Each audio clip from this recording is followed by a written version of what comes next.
Howdy friends, howdy everyone. Welcome to Inside Russia. Looks like we are having a little trouble with microphone. Uh, Hopefully that fixes things.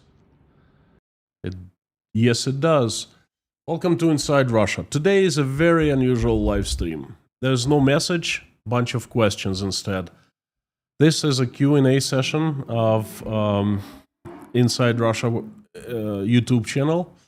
My name is Constantine, and I hope that today you will learn lots of information, you'll get lots of answers, and you'll find it interesting. Howdy, howdy, everyone. Welcome to Inside Russia, where usual Russia is explained by the unusual Russian. Today there will be lots of explanations. Welcome to Q&A. I would like to make this kind of live streams regular. I'm thinking of once a month. That's why I named this live stream August Q&A session. Basically, I am asked lots of questions. And some of them I answer and some I don't.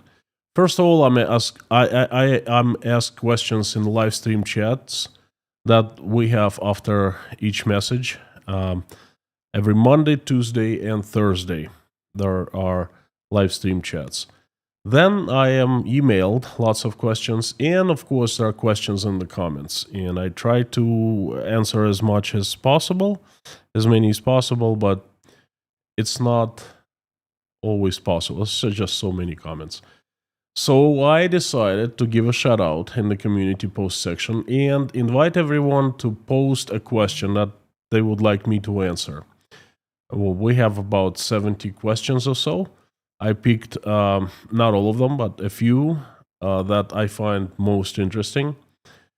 And I also have some information, some questions I ask myself and I answer. So there are quite a few new subscribers to this channel, and they probably don't know much about me except for my messages that I try to do every day.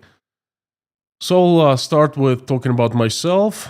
I will have about 24 questions that I've picked. I'll try to answer them as short as possible. And of course, we will start the Q&A live stream chat. That is Monday today, and that's our usual live stream with live stream chat. So let me start with introducing myself and asking myself questions and answering them. You might find it interesting.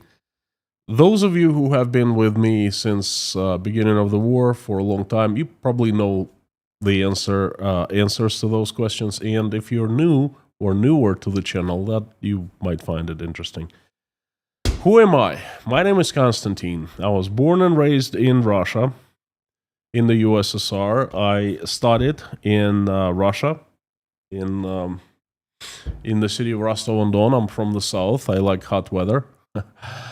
I attended the university in southern Russia, in Rostov-on-Don. I didn't graduate because I left for the USA. So I basically finished the educational program of 3 years, and I left for the USA to study in the USA. Then I studied economics. I finished college in southern Maine. I ended up living in the USA for about 9 years. I ended up starting a family. I ended up having kids there. Many friends. I did a career there. And after that, I moved to Russia. Well, I've talked so many times about why I moved to Russia. Basically, I felt something unfinished inside of me, something that was calling me to go to Russia. My family, I missed my family very much. I missed my culture, my language. And initially I was going to go for a few years, but I ended up staying for 20 years. I am, my best and most important roles in life are I'm the father of 5 children. I am a husband to a wonderful lady, and I'm a son to a wonderful mom. My dad passed away. So my kids live, some of them live with me, with us, and some live in the USA. 2 of them live in Maine, born and raised in Maine, Americans, Jake and Sky. And then Oля moved to the USA. She is a second-year student right now. She studies in Philadelphia. Dasha is a student here in Uzbekistan, and Michael is going to school. This is what I love the most, my family. This is my life, and this is all I live for. My wife, my kids, and my mom. Where am I right now? How come am I still inside Russia? No, I'm not. I am residing in Uzbekistan. I left Russia in 2022 due to very strong political stand against the war, against Vladimir Putin, against his regime, and against what he has been doing to Russia, what he has done to Russia. I'm in exile, living in exile. I left Russia in a hurry, had only 36 hours to leave, basically, to pack and go. I've been here. I've been living here in Uzbekistan. My family joined me later, and we are residing in Uzbekistan. How come I am reporting about Russia, not living inside Russia? Very good question. I've asked myself this question quite a few times, and I think I am very effective in what I do. In general, my channel is about reporting on Russia, what Russia is doing to Ukraine, and how Russia collapsing economically, and how Russian people are changing. I talk a lot about economy on this channel, but I'm not limited to Russian economy.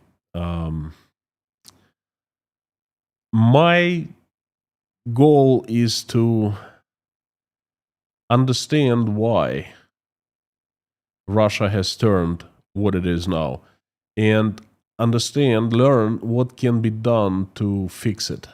That's what I really want to do. Meanwhile, I monitor everything that is going on in Russia. I monitor, I study every day. Basically, I have Russia under microscope.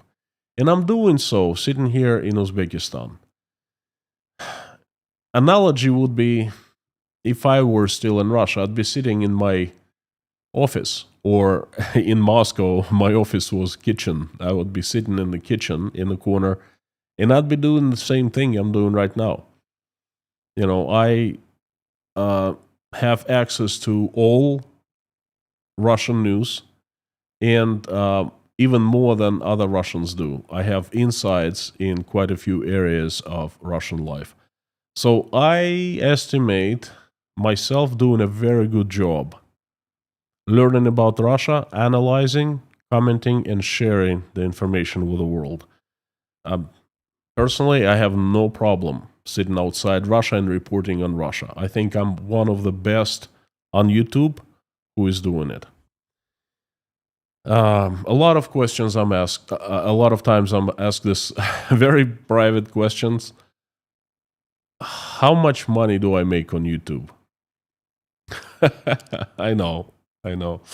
One guy made a video about 3 years ago saying that I made so much that I make like $100,000 per live stream. Well, the thing is, I don't make anything because 1 year ago exactly, on 14th of August, Google demonetized my channel. So I'm not making anything from Google. Zilch. Moreover, Google still owes me money for what I made before, and they're not paying me. The only income that I have right now is from Buy Me Coffee, from Patreon and PayPal. On Patreon, I share the news, 9 news a day that I find important, and I usually do daily snippet. More than a news, less than a live stream. And buy me a coffee, and Patreon and PayPal is just pure support. Why was I demonetized by Google? It's a long story. I made a few videos about that. I suggest you watch it. The latest one was about 6 weeks ago. It's called Why I Was Demonetized for the Second Time. Basically, I've done so much learning about why I possibly was demonetized. The thing is, I have not violated any Google's policies. I don't show graphic material on my channel. I just give my insights every day. I give my opinions. I share my knowledge, what I learned from Russia, what my forecasts and so forth. That doesn't violate any policies, right? And still, I am demonetized. Well, the thing is, to be precise, Google refuses to remonetize me because it demonetized all Russian creators, which is kind of okay with me. I understand the decision. At least I see the logic behind it. But I have a company in the USA, and I registered AdSense account to that company absolutely clean. I pay taxes. There's no risks, no risky activities of any kind there. The AdSense I created specifically for this YouTube channel, and Google keeps refusing to remonetize me. So, to make the long story short, it appears that Google has Russian spies, undercover spies, working inside, and they target certain creators. I'm one of the creators. You would learn the story better if you watched my video called Demonetized for the Second Time. Now, I have a couple of blocks of questions. The first block is on Russian.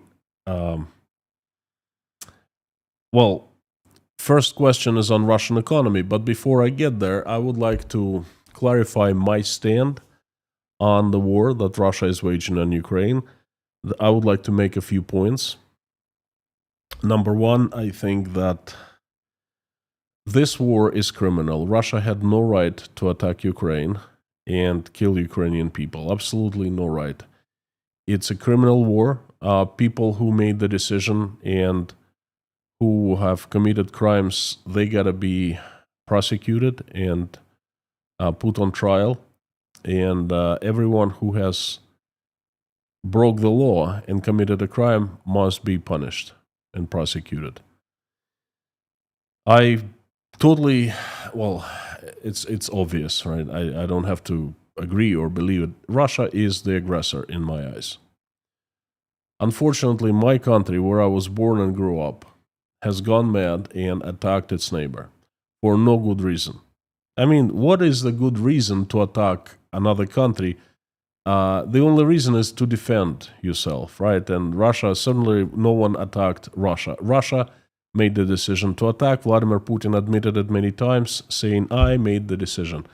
So therefore, it's Russia who is the aggressor. There are many brainwashing stories inside Russia that are told to Russian people that if Russia had not attacked, then Ukraine would attack Russia 12 hours later, that Russia is not fighting Ukraine, but the West, the expansion of NATO. It's all BS. Complete and utter BS. Russia is the aggressor, plain and simple, black and white. Number three,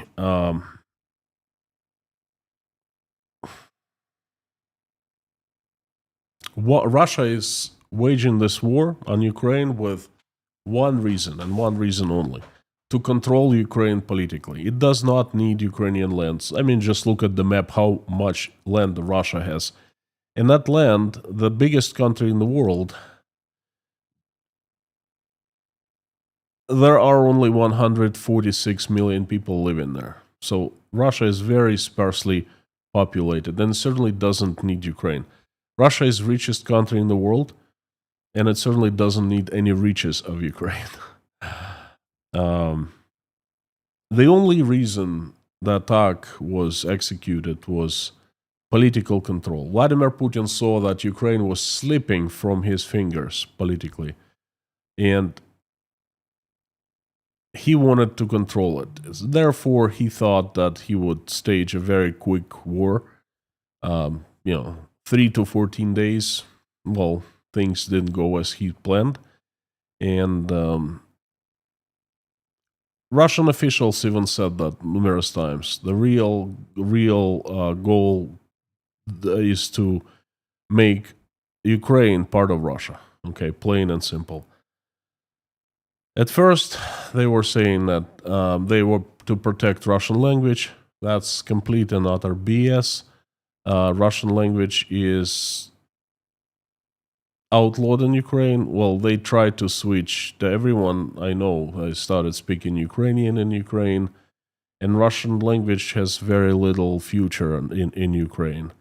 Okay, Russian culture the same. The Ukrainians are trying to shake it off as much as they can for a very good reason. So the reasons, the excuses that they have in Russia are just simply bogus. Number 4, this is a tragedy for Ukraine. Cities, people are killed, have been killed. Cities are razed. Bombings every single day. I don't know what to say. I keep on saying this one phrase when I see Ukrainians, and I'll say it again. Please forgive us. I know it doesn't cut it, but I don't know what else to say. It's a tragedy. And it's a tragedy not just for Ukraine. It's a tragedy for Russia. Russia is already paying for this war and will be paying for a very long time. Russia will pay by future generations of Russia will degrade. There will be degradation of people and the country. We're seeing it has started already. Economy is in ruins. Russia has lost its bread makers, and most likely it's lost for a very long time, if not forever, oil and natural gas exports. And in general, situation in Russia is looking very bleak. But this is just the beginning. This huge crisis is going to last for decades, perhaps generations. Ukraine, on the other side, is going to shine. I believe in that, because the war is going to be over sooner or later, and Russia will not win.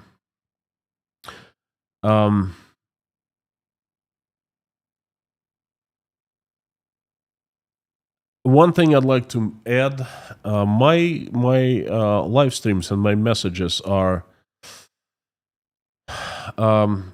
This is just like what I just said. I'm very optimistic about Ukraine and pessimistic about Russia. I had a conversation with a few people recently, and they say, look, don't create false hopes in people.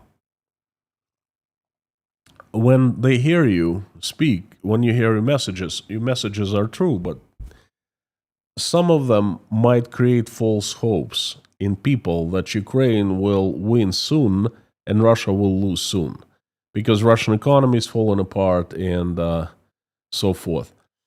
Russian economy is in ruins.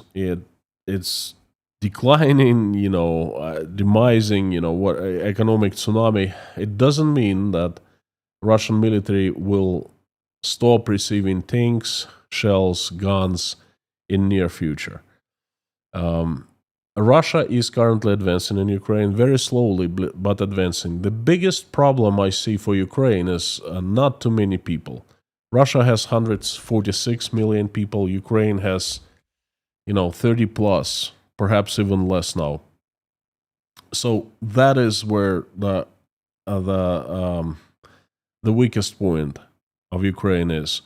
Russia can create another mass mobilization, mobilize 3-4 million Russian men and just have them killed in Ukraine.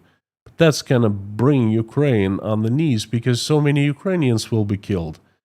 Even if it's a 1-to-10 ratio, for 3 million Russians is 300,000 Ukrainians. So where are 300 extra Ukrainians are, So that is a problem, okay? This is currently happening, and I don't want to get you false hopes that Russian economy will demise tomorrow, and the Russian state will simply not have money to continue waging the war, financing the war. It will have the money for the war. Russian people are going to be suffering miserably, but Russian state will have the money to continue the war at least for a couple more years. Now I would like to jump to the questions. I'm done with the questions. Well, with talking about myself, I'd like to answer some questions. From Tony, how does the black economy work in Russia today, and will it become more influential?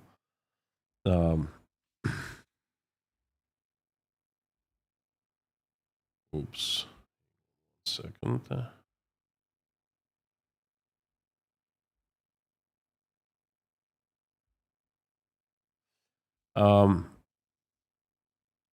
Is it controlled by the oligarchs or the mafia? First of all, this black economy was in the Soviet Union. Right now, the black economy is only in financial market of money transferring in and out of Russia. This is area that is not controlled by the state 100%. Lots of people are involved, and I can call this the black market economy in Russia. Other than that, there is no black economy yet. I can see it arising in the future, but right now the state controls everything, and everything's pretty much transparent, except for money transfers. If you want to take your money and transfer to Russia, you don't go to a bank, or vice versa. You take your money in Russia and transfer to, say, Uzbekistan. You don't go to a bank. You go to certain people, and then you do that through people. Will the black economy become more influential? Well, will it become big? Yes, I think it will become big. And will it be controlled by oligarchs or by the mafia? No, oligarchs are out of the picture. The mafia. Of course, the mafia. It will be controlled by the mafia. Moreover, the black economy will help mafia to rise to power again. Next question. Joey. After the hacking of Aeroflot, do you have any insights into Belarus? Is resistance growing in the country? How is their economy doing, since Russia is like their one and only trading partner? No, we'll talk about hacking of Aeroflot a little bit later. Is resistance growing in Belarus? No. Resistance has been crushed. There was lots of resistance in 2021, I believe. That's when Lukashenko's presidential elections were, previous ones. And people simply were not satisfied with the results of the elections, and they didn't like the lies, and they took it to the streets. Brutally crushed. Okay? Russian state helped Lukashenko, and basically the complete takeover of Belarus by Russia was finished back then. The Russian KGB is running Belarus. Russian propaganda has to completely taken over Belarus TV and media. So no, resistance is not growing. The resistance is outside, and it's very little of resistance. Their economy is non-existent. Russia, they depend on money from Russia. And every time Lukashenko flies to Putin, he trades political favors for money. So basically, Belarus is not a big country. It doesn't need much money. People are not living that great there economically, but enough for Lukashenko to actually, keep his power. Russia is the only trading partner, that's true, but Belarus is using its territory to help Russia circumvent sanctions. So Belarus is also making quite good coin on that. Mario, we all know that Russia is running out of money, and economic impact will make people wake up. But when could it happen? I'm really sorry to break your bubble, but it will not happen. Economic impact will happen, but people will not wake up. Russian people are professional sufferers. And I was just talking to one person a couple days ago, and we were discussing in Russia. I called Russia, and we were discussing how the economic changes in Russia were impacting people's lives. This exact question, and a person was telling me how much more difficult lives have become in Russia. And then I said, "Well, what do you think of anything will change with the war?" And he paused and he said, "No, no, of course not. The Russian people are like cockroaches. It's really hard to kill them. They adapt to any situation, and they will adopt." And I think that person is absolutely right. Russian people, professional sufferers. It's really hard to kill them because they will not my word, I didn't coin it. They're going to be like cockroaches adapting to anything that Putin and his regime throws into them. So my first block is the economy questions, right?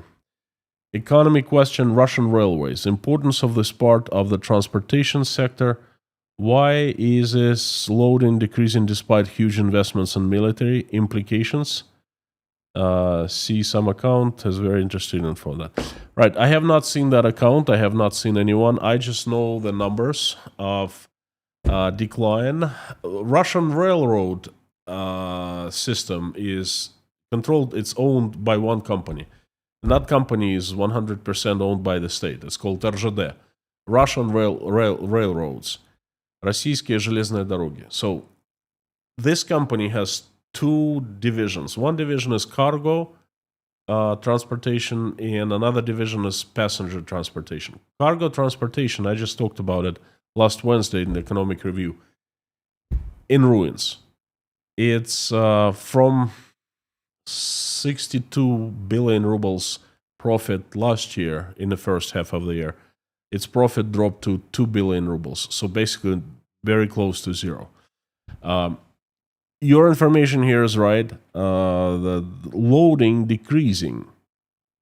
But that you get it wrong by saying despite huge investments in military. What does military have to do with railroads? Moving tanks, moving missiles, yes. There has been an increase, but not such a huge increase. Output of the military-industrial complex is nothing compared to consumer goods trade with China. And that's where the trouble is. First of all, a large part of the revenue for Russian railroads came from exporting coal to China because it's exported by rail. Russia is not exporting coal anymore. The Chinese have stopped buying Russian coal. Huge blow to Russian railroads. And then Russians have started buying less and less consumer electronics and basically started saving money. So that trade between China and Russia has been dropping, and that affects the railroads a great deal. So that's the answer for you. The implications, well, that's not the cause. That's the effect. Railroad load decrease is the effect. The cause is different. The cause I just told you. Next question from Shindala. Number 1, could you show us a workflow chart of expense and income of Russia, please? Just a big picture. And number 2, comparison of income and expense 22 to 25. Prefer chart over words. Thank you. Excellent question. I can show you. Definitely I will. And I have this idea of giving you more visual material. Okay. I have figured out how to hook up my iPad. I can draw on iPad. So it's drawing on the screen. So I will definitely, I'll make it a separate stream because it's a very good question. It's lots of information. And I do have numbers, of course. I do have a chart of expenses and incomes. Probably will do it in a couple weeks because the budget for 2026 the first draft is coming out soon. It should come out at the end of September, so give me about 6 weeks. You're gonna enjoy it so much because what's coming is going to be so disastrous. Russian people actually not gonna believe it. So thank you. Fantastic. Christopher, I heard some reports about Russia wanting to import 1 million Indian foreigners to help with labor shortages in Russia. Is there any truth to that? And if so, that will it be the consequences of that on Russian people? Well, thank you for the question. First of all, you cannot import people. You cannot. You can give them jobs so they move, but they're not things, objects to be imported. There was one news in Russian media that it came from one of the Russian senators that it stated like this: it would be good to get 1 million or 2 million Indians to come to work in Russia, but you know what? That's not going to happen. I was just like a shooting star. I call it shooting stars. This, tiny little news, and it disappeared fast, never to come back. I can't imagine getting 1 million people of Indians into Russia. Language barrier, migration laws, cultural difference.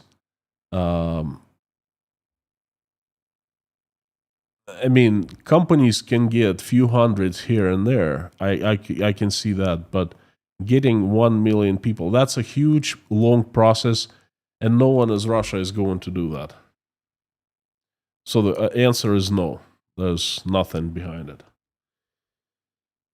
Linda, thank you. I also want to ask you the repercussions of Aeroflot. Okay. So I have a few questions about Aeroflot. As you know, 2 weeks ago, 3 weeks ago, there was a huge cyber attack on Aeroflot. Hundreds of flights were canceled. People were sent home instead of hopping on the planes and going. It brought chaos into Russian transportation industry, air transportation. Now, Aeroflot is owned by the government, partially owned. It's controlled by the government. Well, everyone refers it to the state-owned company. Number two, if not, will the owner CEO be removed, in your opinion? Well, it is controlled by the government, and I think the CEO will not be removed. Because why? CEO is a good boy who does what the government tells him to do. CEO is a good boy. He shares, money that is stolen from Aeroflot. He shares with those people who appointed him to be the CEO of Aeroflot. So, why do they care about this panic and chaos in Aeroflot? They don't care if people fly or not. They care about, money coming in forms of bribes, in forms of payoffs. I don't think that's changed. Number three, if the Russian economy is so bad, how Russians are able to afford to fly to holiday destination abroad? Well, Linda, think of this.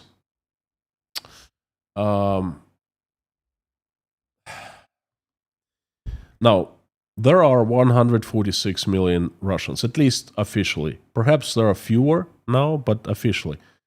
From 10 to 15 million are the beneficiaries of the war. They are doing wonderfully financially. They're making money. They're supplying military-industrial complex with goods and services. They produce something for the army. Perhaps their families, members of their families are fighting, and then they're getting lots of money. So they benefit. Their financial situation is better now than before the war. 42 million of retired people, the pensioners, they're doing miserably. Okay, and then a lot of people in between who are not doing that well anymore, but still they're surviving somehow.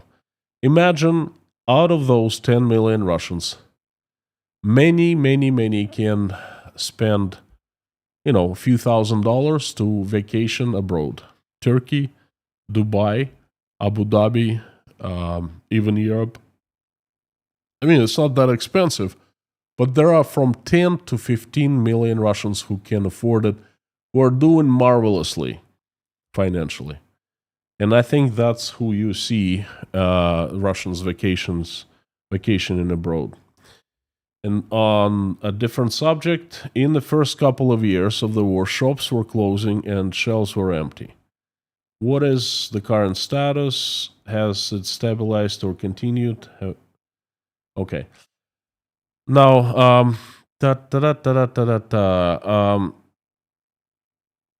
war shops, first couple of years of war. Not too many shops were closing and the shelves were empty. That's true. They never were empty. It's just certain goods and products disappeared. For example, Russian-made Coca-Cola. It was replaced by Russian-made, like original Coca-Cola. The company left Russia, and then the Russians started making equivalent of Coca-Cola. A lot of people, a lot of products that were being imported from Europe, from the USA, basically the imports stopped. And they were never shortages of goods and food on the shelves. It's just a line of products. The number of products have been shrinking, and they've been replacing the variety with quantity. Okay, before, let's say 15 pastas. Right now it's 5, only a lot of each brand of pasta, that type of thing. Right now, Russian economy enters the collapse stage when shops are actually closing. This is when we should be looking at. I made a couple live streams about Rostov. Things are not well there. Kiosks and small shops are closing. It's becoming non-profitable for small businesses to sell. And this is the focus of the attention right now. We will see more and more stores closing from now on. But for the past 2.5 years, things fairly have been stable for shops. And consumers had money. A lot of credit cards were issued. People are taking out loans. And again, don't forget those war beneficiaries who are much better off financially now than before. Next question is from Bob. What do you think will be the long-term effects on the recent cyber attack Aeroflot, and what do you see coming next in cyber war? Can this new strategy really finally affect daily lives of most Russian people? Well, first of all, the daily lives of most Russian people have been already affected. Internet shortages, blocking of different websites, different laws that limit their rights, skyrocketing prices, availability of foreign prices has tremendously decreased. These things, drone strikes every day. This, especially in the southern Russia and the western Russia, these things have been affecting the lives of Russian people. Recent cyber attack on Aeroflot and drone attacks on airports have, of course, influenced the lives of regular Russian people. But like I said, the Russians are professional sufferers. Yes, they do suffer. Yes, it does affect their life, but they go like this. What can we do about that? It's bad, but what can we do? Nothing can be done. It's, God decided for this to be, and things like that. So they suffer more and more, but they're okay with that. Constantine, hello from Nova Scotia. Howdy, friend. Used to live right next door in Maine for a long time. My question is, when do you think Russia will stop its bullying of Ukraine? Wrong question. Russia is not bullying Ukraine. Russia is waging the war on Ukraine. Russia has attacked Ukraine and invaded Ukraine. Russia is trying to destroy Ukraine, its sovereignty. And right now, before in the beginning, there were talks about, we're not against Ukrainians. Ukrainians are brothers and sisters. We speak the same language. Now no one talks about that anymore. Ukrainians are enemies. They ought to be destroyed, controlled. They ought to surrender. So Russia is not bullying, and it's not going to stop until it gets what it wants. And while it can get what it wants financially, well, economically, really. So thank you so much for your question.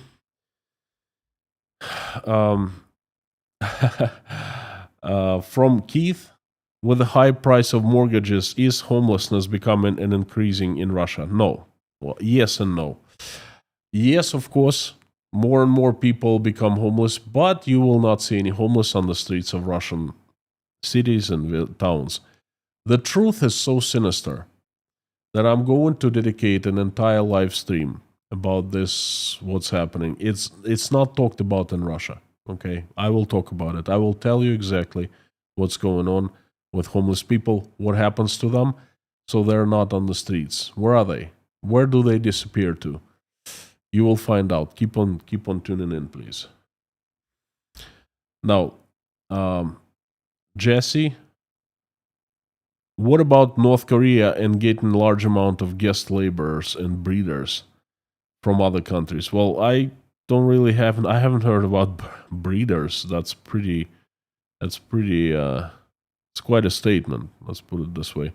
They can basically reinstate slavery en masse and millions of people in Africa that already controlled.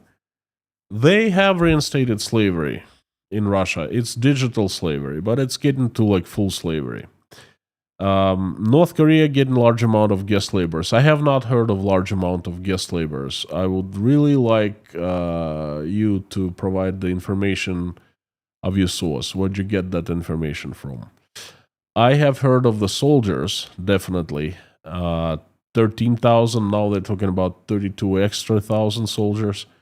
But I have not heard about the laborers. They were crazy ideas by the Minister of Labor of Russian Federation 2 years ago, when the mobilization started and Russian men started disappearing from the industries, and then he said, well, we need to get North Koreans, but never happened. I doubt that it'll happen anytime soon, because they don't care about laborers. They care about the warriors now, the fighters. Monte Cristos, big question.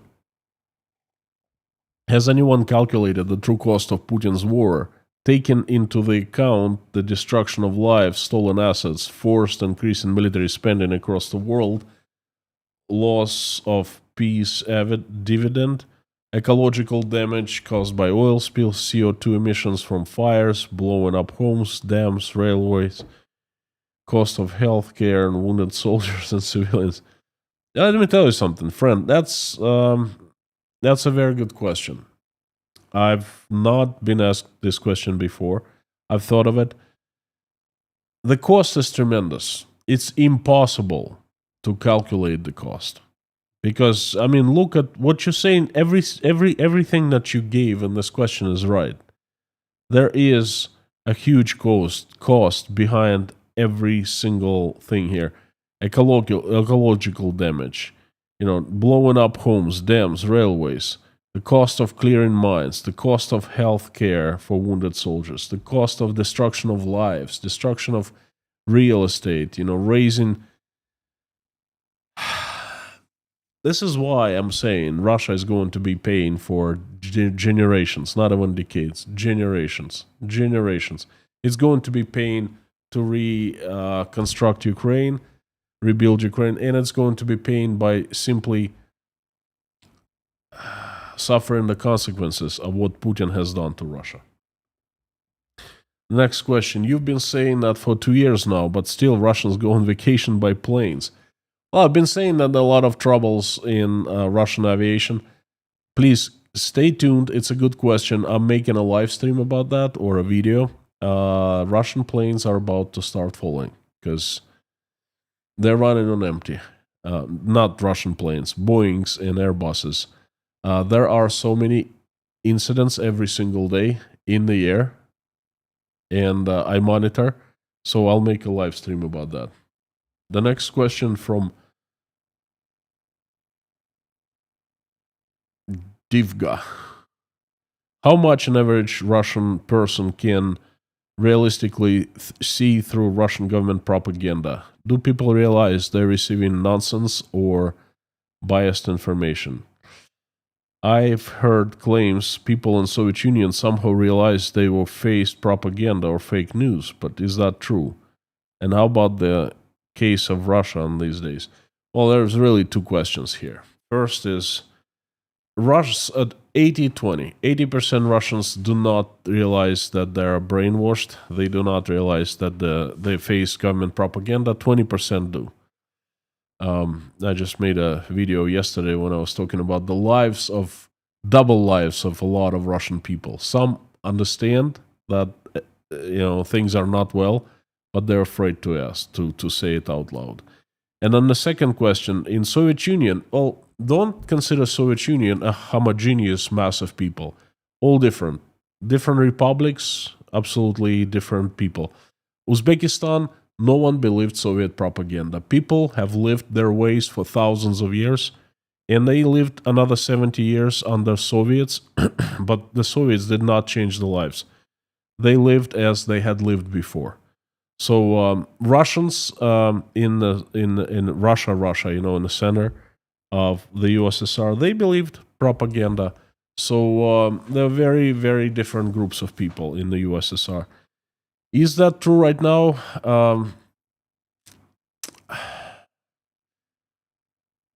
You see, it's just Russia. All the republics, Azerbaijanians, Lithuanians, Ukrainians are gone. They're different countries. And Russians, yes, they do believe. Most of them believe that what propaganda says. Thank you for the question. Nadia Fury, what is the latest about Katerina Dontsova? Very good question. Thank you. I'm concerned about her because I know she wanted best for Russia. Where she is, I hope, and her family are safe. Well, she is safe, relatively safe. She is still politically active. She was made a foreign agent, labeled as foreign agent, and that's a leash that Russian government puts on you if Russian government wants you either to leave the country or to be quiet.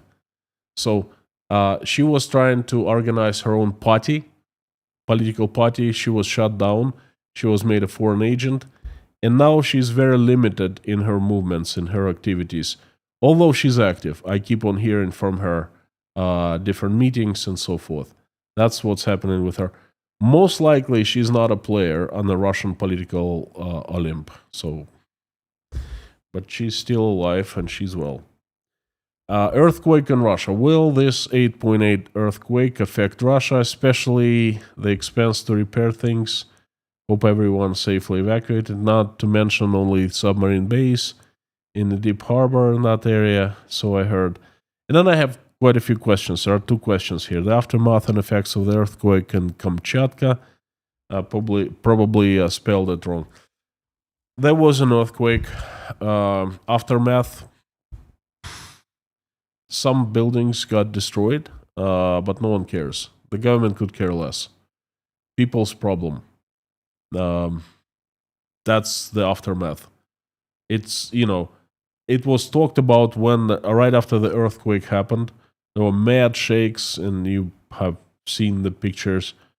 And then everyone pretended that it didn't happen. The propaganda stopped talking about it.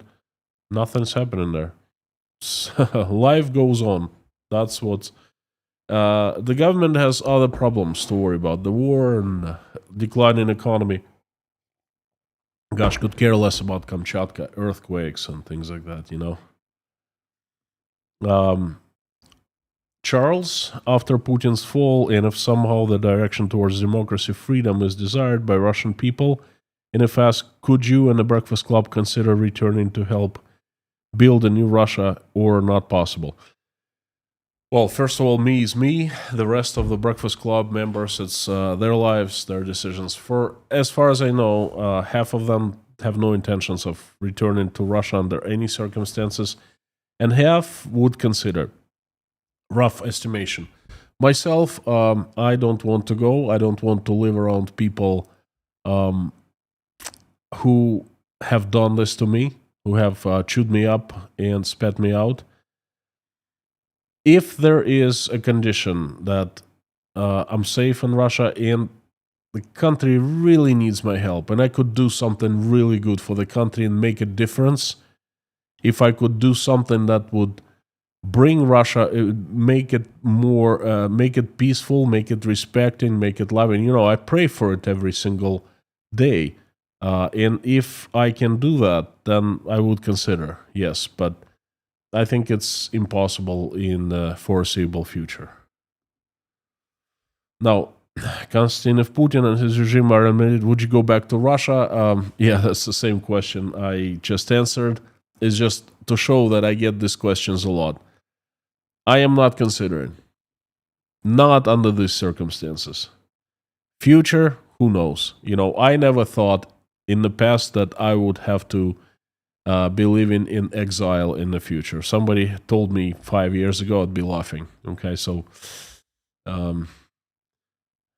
Jackie, why are you visiting Israel? Do you have any family there? Hope you have a safe and blessed travel. I'm not Jewish.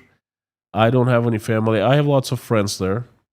I have a number of questions about Israel. Do you think Gaza should be recognized as a nation state when France and possibly UK do? Then what is the connection between this? Is a wacky question. Anyway, I went to Israel for personal reasons.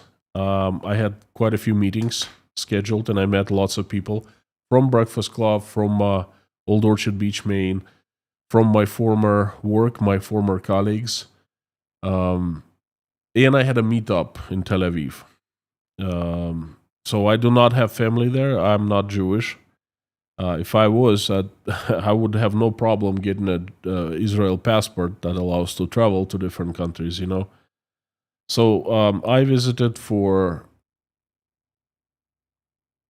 personal, to do like, to I had some personal business there, let's put it this way. And then I'm asked a lot about, do I support the Israeli government? Do I think Gaza should be recognized as a nation state when France, possibly UK, recognizes it, and so forth? Let me just give you an example. We were having a meetup in Tel Aviv, and there were about, at some point, 6 people, and a couple more showed up, and we were hanging out, basically. In a park, we picked a large bench, we had some beers, we had some food to eat, and we were hanging out and then talking. And one guy came to me and he said, "Oh, Constantine, we're like 6 Jews here. It means that we have 12 opinions, and we're going to be discussing them with it like very fiercely." And then this question came up. Gaza should be recognized as a nation state by the countries or shouldn't? And I have no clue. I'm not an expert on Israel. I just know that the history of Israel and the Arab states is much more complicated than people know about it. That's all I know. And these 2 guys, Israelis, they started arguing. One of them thought that Gaza should be recognized as a nation state, and another one said no. And they were arguing, the citizens of that country. I have no clue. I have no my own opinion, okay, because I just don't know what's right for Israel. That's something that they have to decide for themselves. This next question, I just want to show you how wacky some questions are. What is the connection between oligarch Zion Corporation and Putin? Has he betrayed, or has he, grammatical mistake, has betrayed them for some reason, or is it all just for show and to keep killing innocent Russians in a useless war, like depopulating Russia? This is so crazy, okay? I do not believe in conspiracy theories. I do not believe this oligarch Zion Corporation.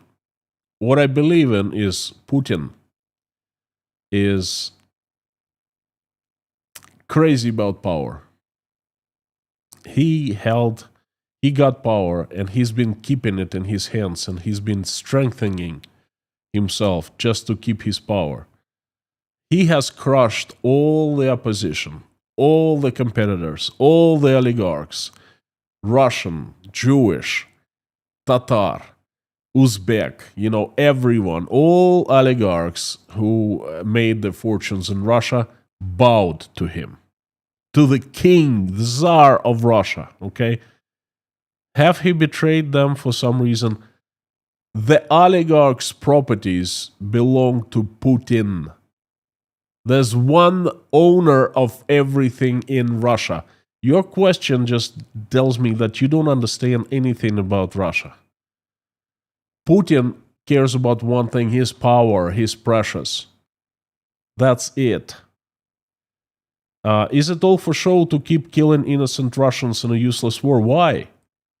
Russian government is incredibly scared of depopulation of Russia. Depopulation is bad for the government. Depopulation of the world is bad for the rich people, because the more people, it means the more products and services they can sell, the more money they make. Why would anyone be interested in depopulating Russia or the world? Depopulating Russia, that's the most insane idea. Who needs that? Putin, the fewer people, the more difficult for him to keep his power. Okay? So, all kinds of crazy questions I get. Sergu, don't share any more future plans so Russians FSB not to catch you. Thank you so much for care. I appreciate this it warms my heart. Thank you. The thing is, I don't share travel plans for any other country except for Israel. There are two countries in the world I feel safe. That's the USA and Israel. For one simple reason, there is no KGB.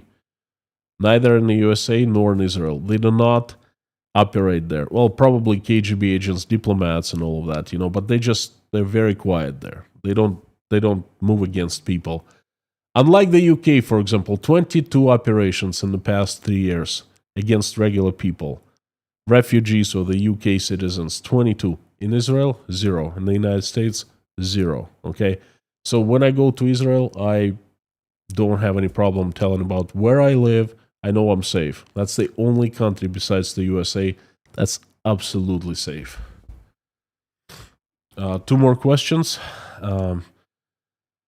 Alina, Constantine, do you believe Putin's cyber wall is collapsing?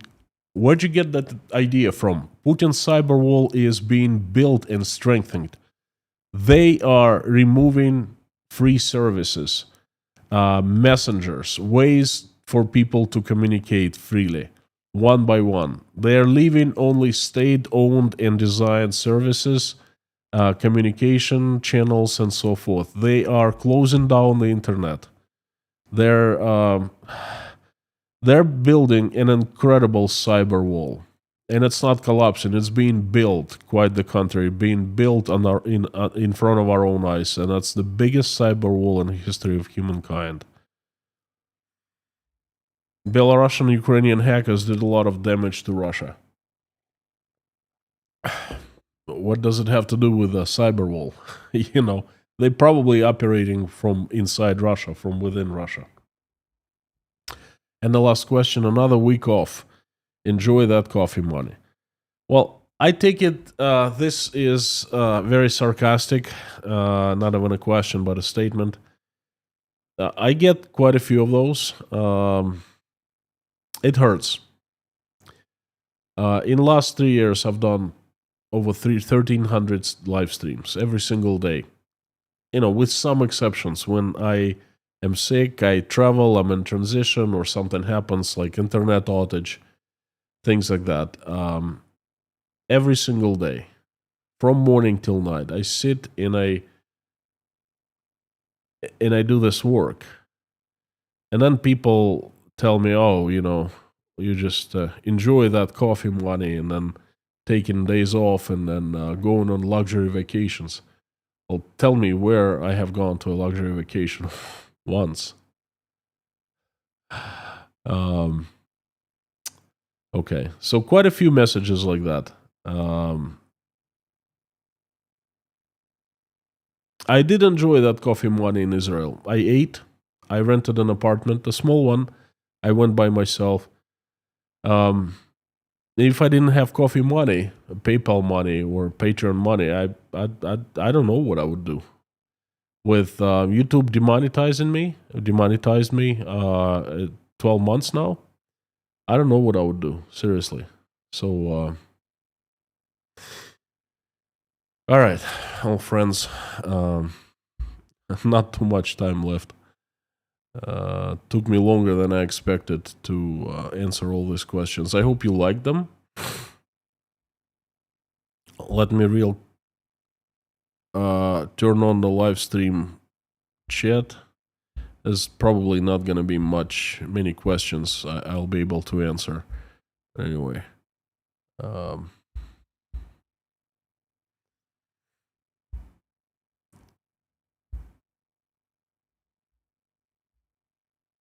If you have interesting questions you just thought of, then please shoot them at me.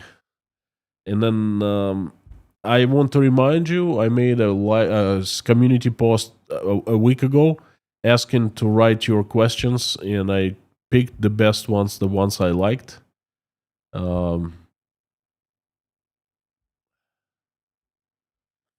This was made on, let me just tell you, July 29th. Q&A. Send your questions. That's what I did. As usual, I want to acknowledge the best moderators in the world: Lorna, Mammy K, Bob S, Harry Potman, and Amir. Best mods, great people. Thank you as usual. If you want me to see your message, respond to it. Please put it in all caps. Put Inside Russia after @ so I see it highlighted in orange. Thank you. And no political discussion of the USA. People fight a lot. Very polarized opinions. Please refrain from talking about US politics. Thank you, friends, for coming. Thank you for keeping up with me. It's been in 1 hour, over 1 hour, 1 hour, 10 minutes. Now I'll jump straight to the questions. Werner, is China, India supporting certain private armies in Russia openly or just under the table? No information. I don't know. I certainly have not heard of any support, open support, covert support. If they're doing it, they're doing a darn good job keeping it hidden in secret. Oh my God, John McLean's birthday today. It's an old tradition. I haven't done that in almost a year now, but every time there's someone's birthday, I sing a happy birthday song. I'm a horrible singer, but it's it's kind of humorous of me to sing, but it's my way of saying thank you for coming and being part of live stream chat and part of Inside Russia community. So here we go. John McLean, for you. Ba ba ba ba bum. Happy birthday to you. Happy birthday to you. Happy birthday, dear John. Happy birthday to you. Wishing you good health, good athletic form, lots of smiles on your face and lots of reasons to smile, and plenty of coin in your pockets. Happy birthday, John. Mr. Kaliskin, long time no see. Lorna is here. Bob is here. Sam the Legend K. Fantastic for you to promote the videos. Thank you, Sam. Koshkin Dom, howdy. Bob reminds everyone English only. Yes, that'd be nice. English only. Now, a few questions. Keith from Hawaii, aloha.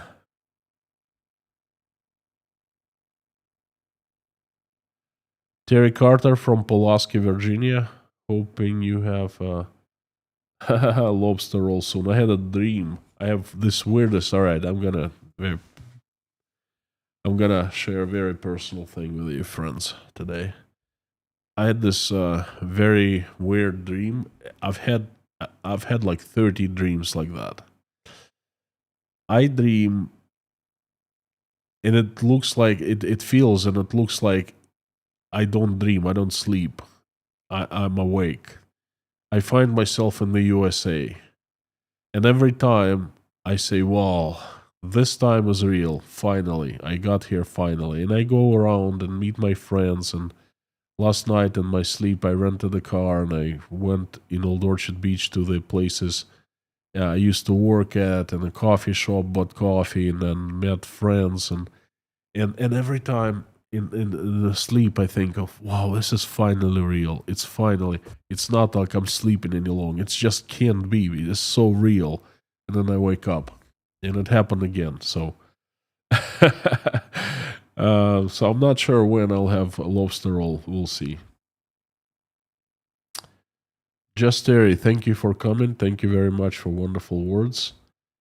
Andrew from South Africa, Bakerstock, howdy friends. Les, a long time no see. I'm glad I catched up. Так. So website where Ukrainian children are listed for adoption. Could you apply for free some of them as father yourself? I don't know. I'm not in Russia. My friend, I'm not.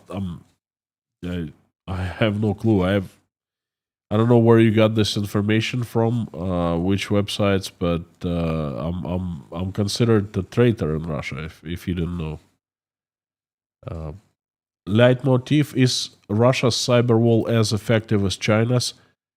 I don't think so, but it's on the way there. Uh, G's GSP. What do you think about Belarus military exercise? Belarus military, it's a joke, you know. Is Russia going to attack through Belarus again? That is possible. I don't know, but it is possible.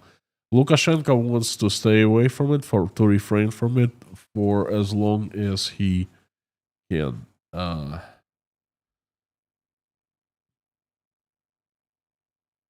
Q&A is a good idea. Thank you, Pamela. Pinda the Peanut, thank you. Gloria, Azerbaijan backs Ukraine after Sokar strike. Well, Azerbaijan just allocated like a few $1 million in aid to Ukraine. That's a very strong move.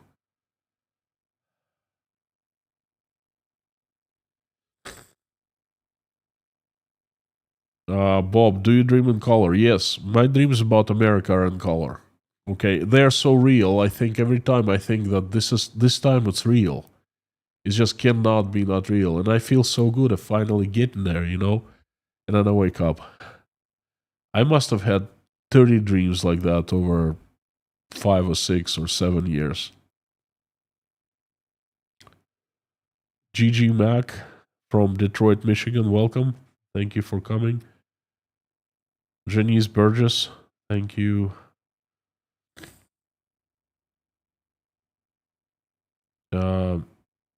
Keith, are you 19 again in your dreams? No, I'm my age, 49. But being in the USA is good enough already, you know what I mean? You are the best birthday singer. Thank you so much. I don't think so. I'm sober in assessing the situation, you know? Spitfire, where are you living now? Are you moving to the USA? I'm living in Uzbekistan. I've been trying, but it looks like the United States and other countries, Western countries, don't want us. Russians who are against the war, who have left Russia due to political views, we are considered as unwanted element.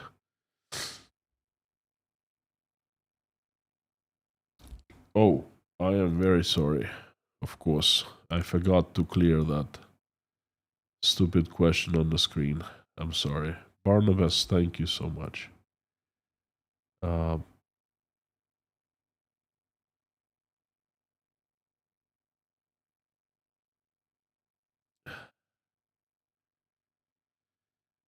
Janice, again, thank you so much for your words. Thank you, Terry. My dreams could come true. Thank you. I wish one day. Interesting. Mr. Porter had the same experience when I was 11 and my family moved from Colorado mountains to Arkansas hills. Friends in Colorado, of course, plus the Rockies. In most dreams, I ask the same question. Wow. So I'm not alone. I'm not a freak.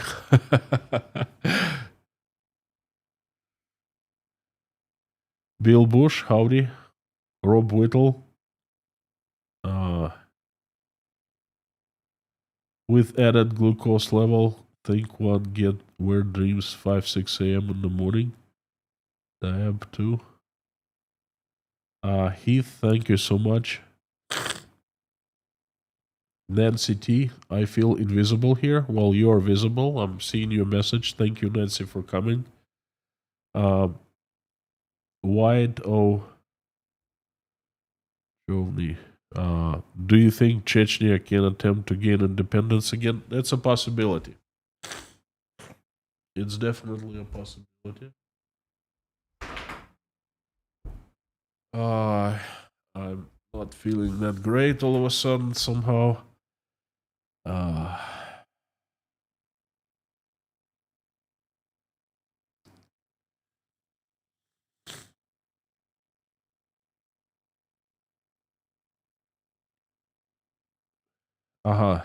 Tom W, please keep this today's format. Mass answer incoming questions, a winner. Thank you so much. Well, you see, not too many people came to watch this. Pamela, Q&A is a good idea. I like it. Well, thank you, friends. I'll continue once a month. So this was August. There will be a September one. Like this stream, if you have not. Hello, howdy. Tyler Douglas. Oh boy. The best tea is served in Harrogate, Yorkshire, England. I love Taylor's at Harrogate. That's one of my most favorite teas. You know, Yorkshire Gold. Good stuff. Unfortunately, the closest place I can get it is Dubai. I haven't been to Dubai in quite some time. Klaas Jan Kramer from the Netherlands. Thank you for coming. Friends, I'm going to wrap it up. Not feeling well. I'm sorry. I'll skip the prayer today. The first time, I guess. S. Cause, hello, friend. You're looking well. I don't know what the outcome has been. I hope your daughter was able to get back to school. She's in school. She hasn't left. She's a prisoner in the United States now. She cannot leave. She's legal, but she cannot step her foot outside the USA. She won't be able to return. So things are not that well, but we're working on that. Well, she's legal. She's still going to school. That is good, but there are some difficulties. Friends, thank you so much. I apologize. I'd have to miss the prayer today. I'll pray personally tonight before I go to bed. You're awesome. You rock. Please come back tomorrow. Another live stream. There'll be a message, perhaps about Putin and Trump meeting in Alaska. I'm not sure, but that's what I'm thinking right now. So, and then on Wednesday, of course, there'll be economic review. Thank you so much. I will see you soon. You're the best. Carthago delenda est.